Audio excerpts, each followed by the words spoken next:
I don't know, we come here a lot. I mean, it's really fun. It was like a really nice park. Like it's like so surreal seeing it like this, honestly. It's horrible. But I'm hoping one day like it can be recovered. But yeah, it's sad.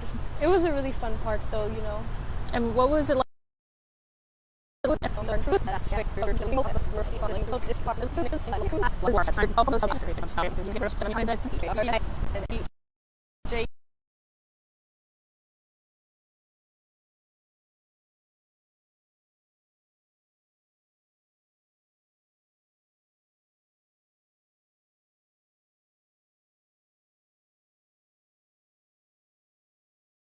ENN.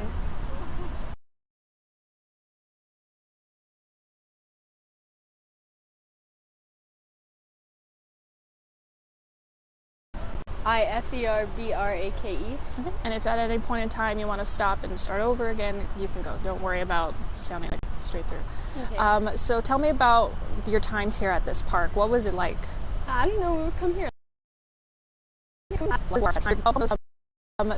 So tell me about your times here at this park. What was it like?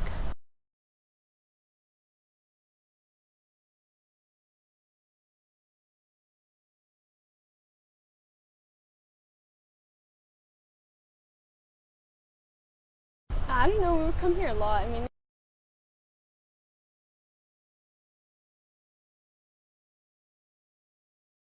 it's really fun. It was like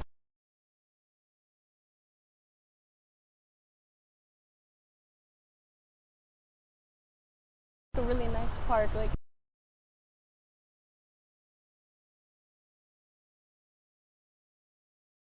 it's like so surreal seeing it like this.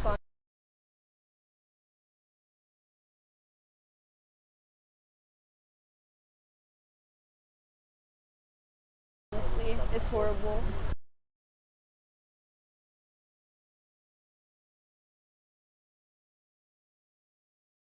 But I'm hoping one day like it can be recovered.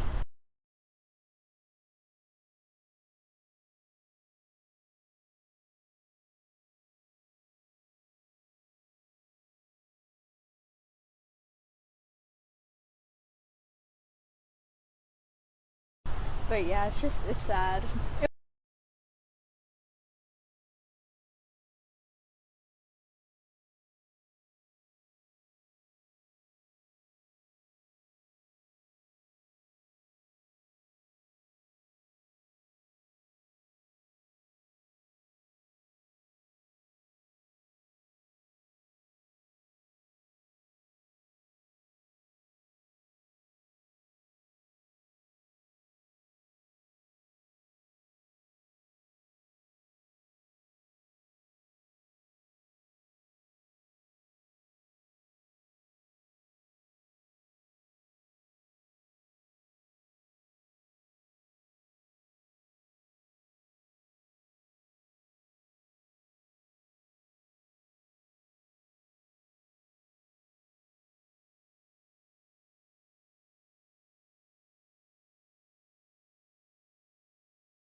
It was a really fun park though, you know. And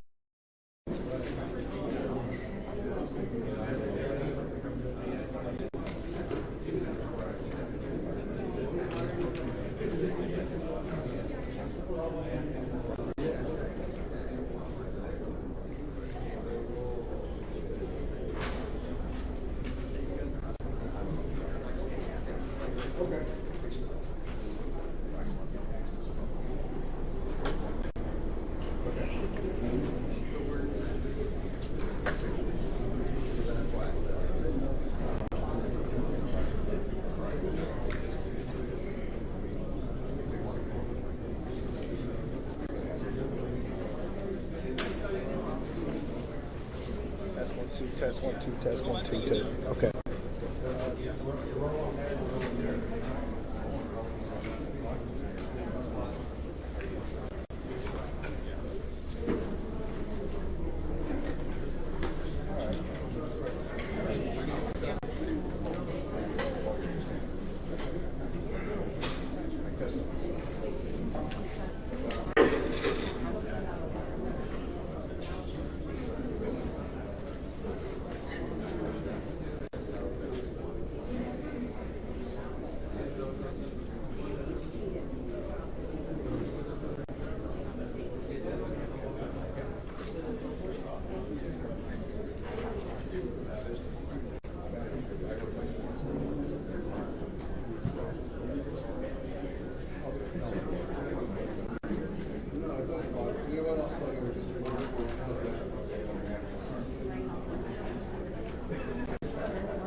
Level here. 1, 2, 3, 4, 5, 6, 7, 8, 9, 10.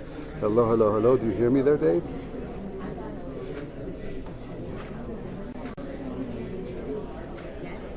Oh, so it's not going to cut it. All right, let me get the. No, I don't. This is like a warehouse out here in the middle of the boondocks. Let me get Hunting. See if he might have a Starlink. Let me check with Hunting real quick.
Possibly.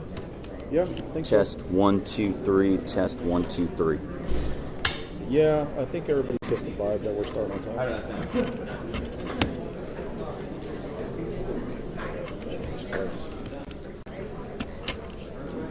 Okay.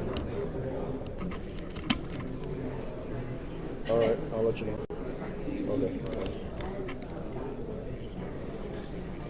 Sure. Okay.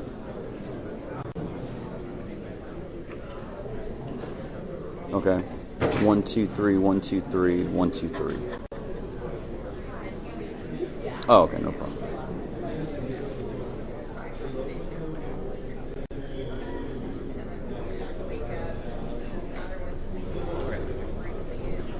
One, two, three, 1 2 3, 1 2 3.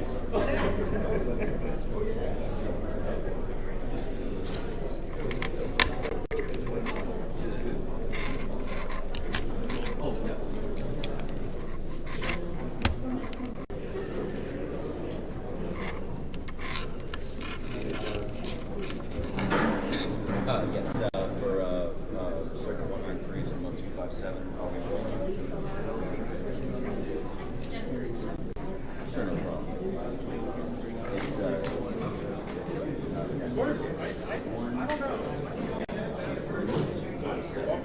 It's circuits 193.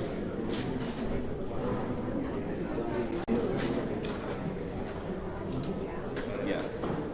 And so you guys are rolling, we're good?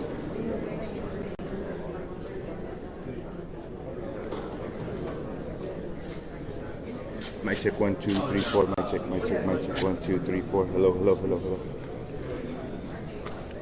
Oh, that's not. You might put this anywhere up here. I'll probably put it right here. Thank you much.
1 2 3, 1 2 3, 1 2 3. Test 1 2 3.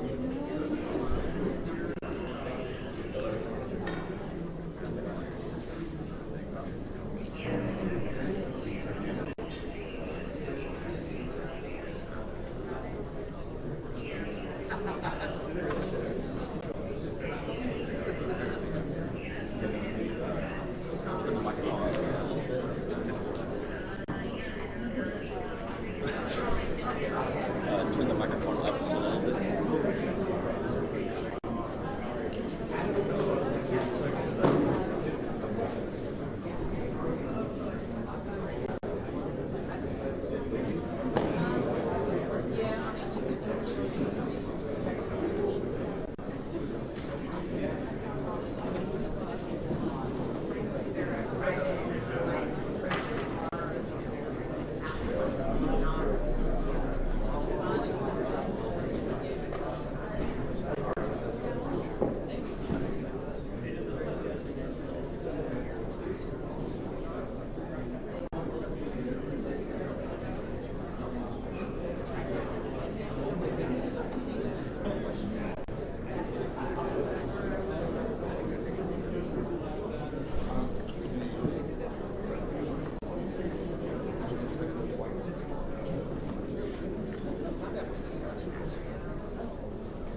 Hey, what's up, man? Hey, what's going on, man? Hey, live.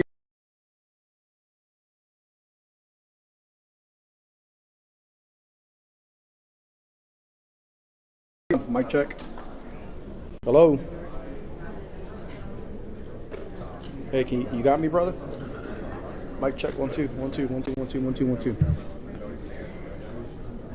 Okay. Give me a second.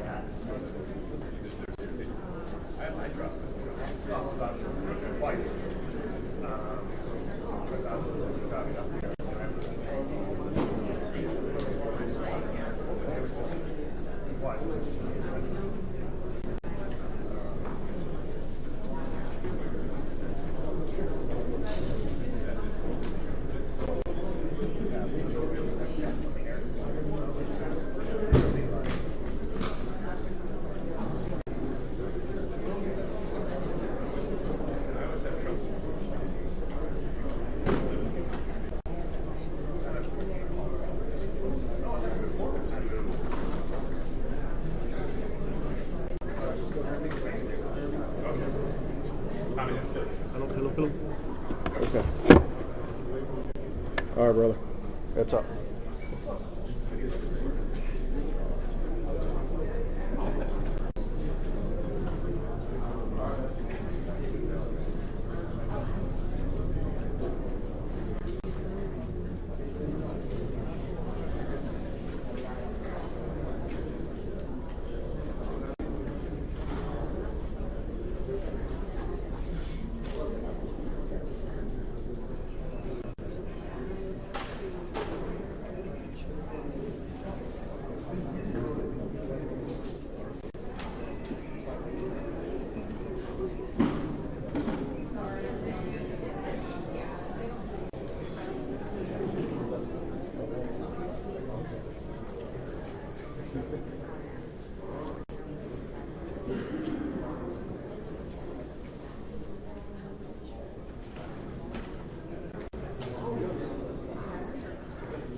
Okay, y'all ready? Okay, thank y'all for being here again today.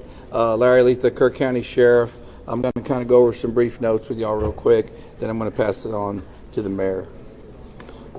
Hundreds of first responders remain along the Guadalupe River in Kerr County working to reunite families. The large search and rescue effort, including local, state, federal, and volunteer agencies, continue. As of 8 a.m. Central Time, 87 deceased have been recovered in Kerr County, including 56 adults and 30 children. Identification is pending for 19 adults and 7 children, with 1 additional person still unidentified. At present, 5 Camp Mystic campers and 1 counselor still remain unaccounted for. We ask private boats to stay off the Guadalupe River to allow search and rescue teams to operate without any interference. This is a tragic time for us. We're so grateful and thankful for all the resources that have been provided to us to do this job. And I can assure you we will not stop until this mission is complete. At this time, I'm going to turn it over to City Mayor.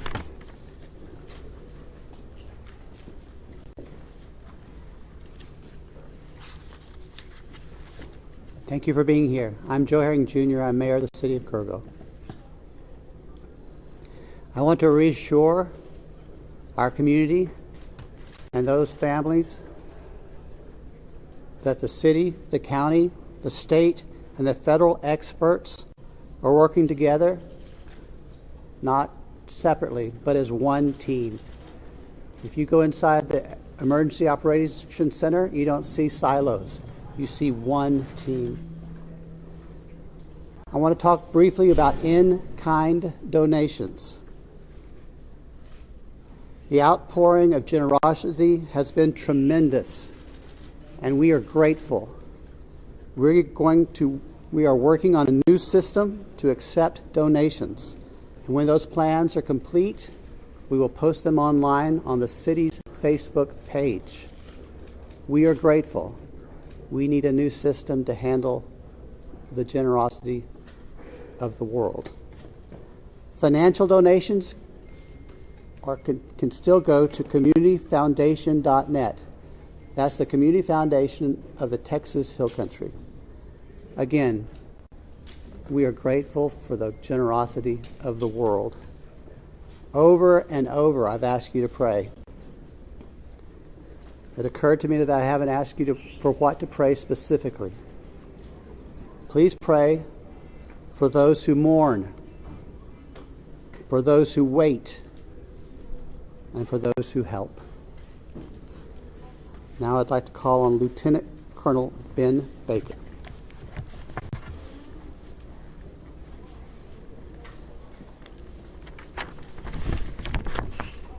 Morning, everyone. Thank you for being here. My name is Ben Baker, Lieutenant Colonel for Texas Game Wardens. I'd like to start out by thanking the Mayor, Sheriff, Chief, our local state partners, Texas Department of Public Safety, and the many others that have responded to this tragic event. We as Texas are strong, and together we face adversity. Your Texas Game Wardens responded in the early mornings of Friday to this tragic event, along with many other local and state partners. Since the early mornings of Friday, your Texas Gamers have had over 300 game wardens in the area, serving the people of the state of Texas and the citizens of Kerr County. Among that, we've searched 26 river miles since the tragic event has started. We've had approximately 444 rescues, 30 recoveries. Some of our resources and assets we have dedicated to this tragic event include 2 helicopters with hoist teams, 12 drone teams, 10 K-9 units, 9 swiftwater boat crews, 15 airboats, 16 UTVs, and 169 four-wheel drive vehicles. Your Texas Game Wardens will remain here and serving the community. We just ask you to continue to pray for the victims, for the families, for your first responders, for everyone involved. We'll open it up now to questions, if anybody has any. Can you talk about how challenging it is for you guys in the mud, the big trees? What's been like the different terrain? No, thank you for that question. Extremely challenging. You know, we've got, of course, your Texas Game Wardens out there, your local, your state partners, Texas Task Force 1. We've got the National Forest Service out there. We've got A&M Forest Service. We've got numerous responders with specialized K-9 capabilities where we've got these large pile of debris. And with our canines and when we're trying to make these recoveries, these large piles can be very obstructive. And to get deep into these piles is very hazardous. And those specialized teams have to go in there layer by layer because our first responders, also the safety of them is concerned. So it's extremely treacherous, time-consuming, it's dirty work, the water's still there. So we're having to go layer by layer, peeling these off to make those recoveries. So we're... What about mentally? Like when you guys stumble across someone who may be deceased, how do you process that? Absolutely. We process it the best we can. We have professionals in place, our crisis intervention team. All the agencies have some members representing there, and officer wellness is a first responder wellness is a key component to these operations. So we're maintaining and monitoring our officer wellness, our first responder wellness. We're making sure they have the support. It's very tragic whenever you see human life, but to see a child and that loss of life is extremely tragic. More rain is expected to come down west of us, and eventually it's going to get down to Guadalupe River. Is that going to put a halt to the searches? And if not, how are you going to change the trajectory of the search and rescue operations? So with the water coming down, that is always a concern, and I'm sure you've been monitoring the last couple of days where we've had some reports of maybe some additional water coming in. Obviously, that's going to impact the search and recovery efforts. Us with numerous other agencies do have air capabilities, drone capabilities. We've got numerous fixed wing, rotary helicopters here.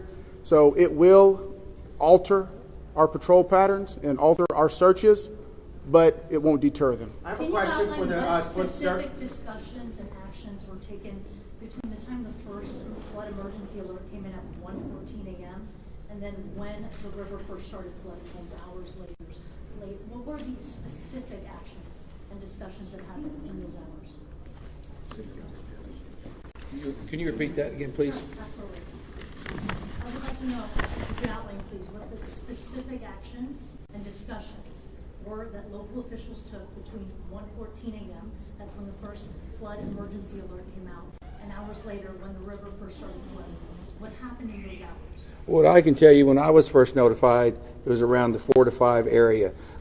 One of my sergeants was in dispatch when the first calls started coming in, the actual 911 calls come in. It was between 4 and 5 when I got notified. Okay, but prior to that, in that 3 to 4 area, my understanding is, and we're in the process of trying to put a timeline. That's going to take a little bit of time. As I've told you several times, that is not my priority this time. There's 3 priorities. That's locating the people out there, identifying and notifying the next of kin. That is what I'm taking as my job as sheriff here to do. Okay. With all due respect, sir, I think that the community here is asking these questions. What happened? When did it happen? Was the emergency manager awake at the time? Did they push the button to issue an emergency alert?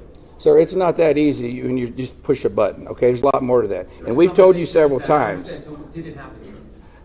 I can't tell you at this time. Okay. You can't tell me if the emergency manager actually issued an emergency alert. Okay. Sheriff, who is just give me a second. Emergency Operations Center? Who runs the emergency I'll come back to you. I ain't going nowhere. Who runs the Emergency Operations Center? We have a communication center, a dispatch, okay? We have a communication center. That's where the calls actually go to the police department, then they're forwarded to us. But leading up to this, in monitoring the weather, there's, in any large city, in any state, there's an Office of Emergency Management that is monitoring the weather, that is watching and listening and getting briefings. Who was getting those briefings in this city, in this county?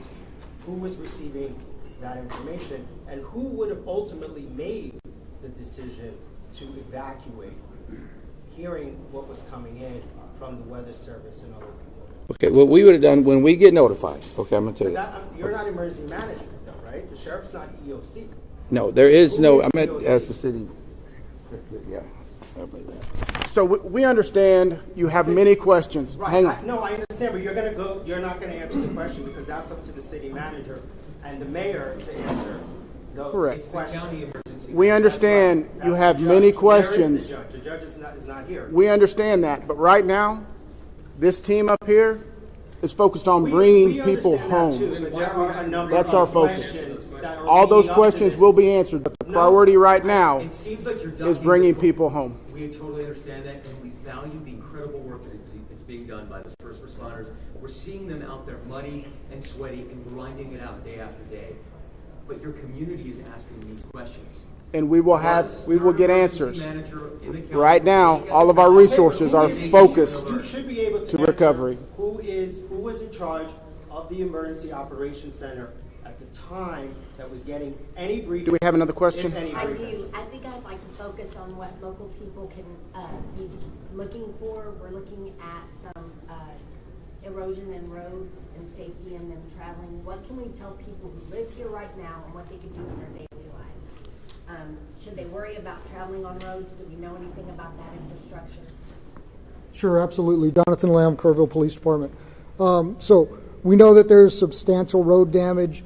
Some roads have been closed for safety. We've got crews out there in the county shoring them up and making sure that people can travel to and from. What we're asking for the public to do to assist us is if they believe that they have seen someone, a victim, notify emergency services. Call 911, let us know, or use our non-emergency numbers, area code 830-257-8181.